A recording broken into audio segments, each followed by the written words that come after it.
राजकीय मॉडल संस्कृति वरिष्ठ माध्यमिक विद्यालय रानिया में 75वां गणतंत्र दिवस बड़े ही धूमधाम से मनाया गया। इस अवसर पर मुख्यातिथि के रूप में होनहार बेटी सोनम कुमारी ने शिरकत की। कार्यक्रम की शुरुआत करने से पहले मुख्यातिथि स्कूल के सभी स्टाफ सदस्यों व अन्य सभी अतिथिगणों के द्वारा मां सरस्वती जी की प्रतिमा के समक्ष दीप प्रज्वलित किया गया और इसके बाद राष्ट्रीय ध्वजारोहण करके सभी उपस्थित जनों के द्वारा भारत की शान तिरंगे को सलामी भी दी गई। सबसे आश्चर्यजनक बात यह है कि गणतंत्र दिवस के शुभ अवसर पर मुख्यातिथि के रूप में शिरकत करने वाली होनहार बेटी सोनम कुमारी, जो कि राजकीय मॉडल संस्कृति वरिष्ठ माध्यमिक विद्यालय रानिया की वर्ष 2018 में छात्रा रह चुकी है और मानसिक रोगी बच्चों को शिक्षा प्रदान करने के साथ साथ स्पेशल बच्चों पर एक रिसर्च भी कर रही है, जो कि रानिया शहर वासियों के लिए एक बहुत बड़ी गौरव की बात है। मुख्यातिथि सोनम कुमारी की माता मधुबाला भी राजकीय वरिष्ठ माध्यमिक विद्यालय ओटू में बतौर शिक्षक के पद पर कार्यरत है। आप सबको गणतंत्र दिवस की बहुत बहुत शुभकामनाएं। मैंने 2016 में यहाँ से ही +2 की थी, तो उस टाइम के मैं एक्सपीरियंस शेयर करना चाहती हूँ। तब मैंने अपनी स्कूलिंग जो की थी इंग्लिश मीडियम स्कूल से की थी, तो उस टाइम यहाँ पे हिंदी मीडियम था। यहाँ आते मेरा मीडियम चेंज हो गया, तो मुझे थोड़ी सी टेंशन थी कि मैं कैसे एडजस्ट करूँगी। तो जैसे ही मैंने स्कूल में आई, टीचर्स इतने ज़्यादा कोऑपरेटिव, मुझे एक्स्ट्रा क्लासेस दी, एक्स्ट्रा बुक्स प्रोवाइड करवाई, किसी भी टाइप की कोई भी प्रॉब्लम नहीं फेस करने दी। तो बहुत ज़्यादा कोऑपरेट किया। जैसे अपन टीचर्स क्लास में लेक्चर्स देते हैं, सभी हिंदी मीडियम के थे और मैं इंग्लिश मीडियम की थी, तो मैम थे वो मुझे अलग से ही बताते थे ट्रांसलेट करके। तो जब उन्होंने ट्रांसलेट करके मुझे सारे कुछ समझाने की कोशिश की, तो मुझे धीरे धीरे समझ आने लगा। और सीमा मैम ने मुझे हिंदी बहुत अच्छे से सिखा दी थी, क्योंकि इंग्लिश मीडियम का स्टूडेंट होता है तो उसको थोड़ा हिंदी में प्रॉब्लम आती है। तो सीमा मैम ने, प्रेम सर ने बहुत अच्छे से मुझे हिंदी भी सिखाई। तो यही कहूँगी कि जो टीचर्स होते हैं वो हमें एक गाइड प्रोवाइड करते हैं, बदले में हमसे कुछ नहीं चाहते, सिर्फ हम यही कहते हैं कि हमें उनकी हमेशा रिस्पेक्ट करनी चाहिए। वो हमें एक डायरेक्शन प्रोवाइड कराते हैं, तो हमें उस डायरेक्शन पर चलना चाहिए। एक बार तो हमें फील होता है कि यार मैम ने डांट दिया, मैम ने लड़ दिया, नहीं लड़ना चाहिए था, पर जैसे जैसे हम कॉलेज लाइफ में जाते हैं हमें फील होता है। फर्स्ट ईयर तो हमें अच्छा लगता है कि हमें कोई रोकने टोकने वाले नहीं है, लेकिन जैसे जैसे हमारी ग्रोथ होती है हमें लगता है कि टीचर्स होते हमें सिखाते। टीचर्स तो वहाँ पर भी अच्छे होते हैं, लेकिन एक रोकने टोकने वाला, समझाने वाला बहुत कम होते हैं। तो हमें टीचर्स की गाइडेंस से और मोटिवेशन से एक सीख लेनी चाहिए और हमेशा उनकी रिस्पेक्ट करनी चाहिए और उनकी ही राह पे चलना चाहिए। हमारे पास क्षेत्र बहुत होते हैं, लेकिन इस बच्ची ने, जो कि मेंटली रिटार्डेड बच्चे होते हैं, अपना सेंटर है ना यहाँ पे, जो मानसिक रोगी होते हैं बच्चे, उनके लिए इसने शिक्षा प्राप्त की है। तो मानसिक रोगी बच्चों के लिए इसने स्पेशल जो है, वहाँ पर हमारे भिवानी में एक सेंटर है, वहाँ पे इन्होंने आदर्श सेंटर, जो कि वहाँ पे इन्होंने स्पेशल डीएड किया है, जो कि 84% से इन्होंने वहाँ से भी प्राप्त की शिक्षा। और सबसे अच्छा जो अब इनका अंतिम पड़ाव, जिसको हम शुरुआत भी कह सकते हैं, शिक्षा पूर्ण होने के बाद इन्होंने अब अपना जो लक्ष्य बनाया हुआ है, ये घर पर जो है मेंटली रिटार्डेड बच्चों को ही टीच कर रही है। हमारा संविधान जो आज के दिन लागू किया गया, वैसे तो हिस्ट्री स्टूडेंट्स को मैं हमेशा बताती हूँ कि हमारा जो संविधान है उसको आज के दिन लागू करने के पीछे एक बहुत बड़ा लॉजिक था। हम 15 अगस्त 1947 को आज़ाद हो चुके थे, लेकिन जब हम गुलाम थे अंग्रेजों के, उस समय में हमारे साहसी नेताओं ने, हमारे देश के नागरिकों ने एक बहुत ही महत्वपूर्ण डिसीजन लिया था, फैसला लिया था कि हम गुलाम रहते हुए भी अपना आज़ादी का दिन मनाएंगे।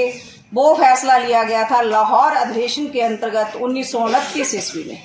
तो सर्वप्रथम हमने 26 जनवरी 1930 को अपना स्वतंत्रता दिवस मनाया था, गुलाम रहते हुए भी। आदरणीय प्रधानाचार्य जी और सारा स्टाफ इनको मैं बहुत बहुत बधाई देता हूँ और इन्होंने आज हमको बुलाया और बच्चों की बहुत बहुत बधाई देता हूँ। मैं इसी स्कूल से पढ़ा हूँ और यहीं पर ही सभी टीचर हैं जिन्होंने मेरे को पढ़ाया और यहाँ तक पहुँचाया जी। गणतंत्र दिवस की भी हार्दिक शुभकामनाएं देता हूँ और बधाई देता हूँ जी। आप देख रहे हो आज़ादी का क्या अर्थ होता है। आज़ादी का यही अर्थ है कि आज हमारे देश ने बहुत उन्नति की है, बहुत तरक्की की है। आपके बैठने की ये व्यवस्था हो गई है, कमरों की व्यवस्था हो गई है, दरियों की व्यवस्था हो रही है और तो और ये शेड की व्यवस्था हो गई है। आपको सर्दी, गर्मी, आंधी, तूफान प्रोग्राम करने के लिए कोई जगह नहीं ढूंढनी पड़ती। आपको बना बनाया ये जो स्टेज है, ये जो मंच है, ये मिल गया है।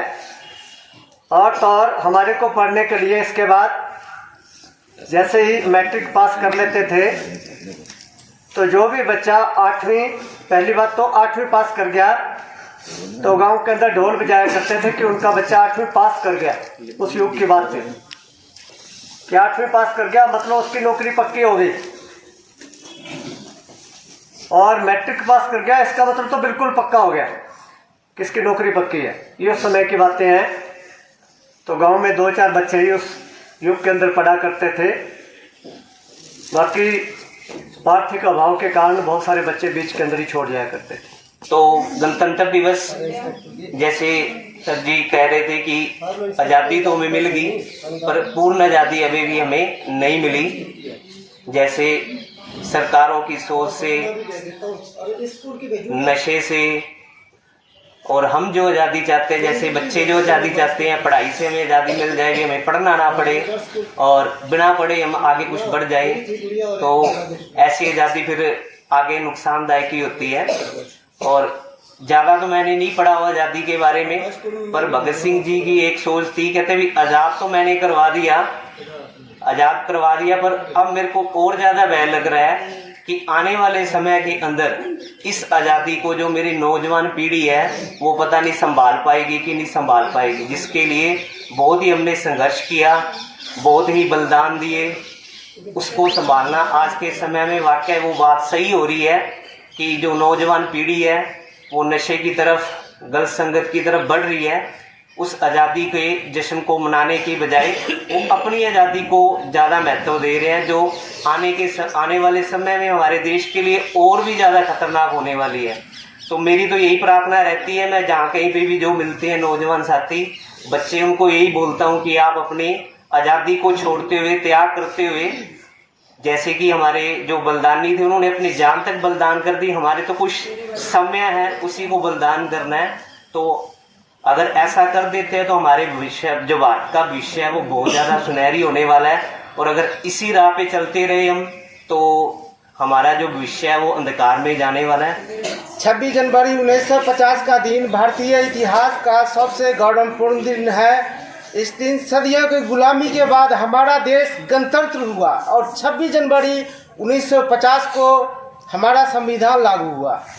और इस दिन बच्चों को हाथ में कागज का तिरंगा झंडा क्यों ना हो, लेकिन भारत माता की जय, पंडित जवाहरलाल नेहरू की जय, महात्मा गांधी की जय, महात्मा गांधी जी की जय जैसे नारा गुजार देते हैं।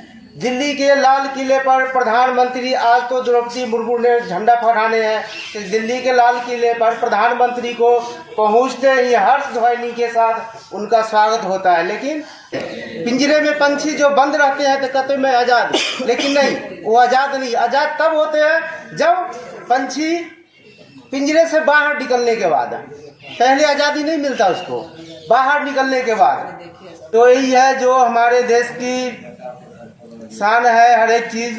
जैसे रानी लक्ष्मीबाई खूब लड़ी मर्दानी थी, वो झांसी वाली रानी थी, खूब लड़ी मर्दानी थी, वो झांसी वाली रानी थी।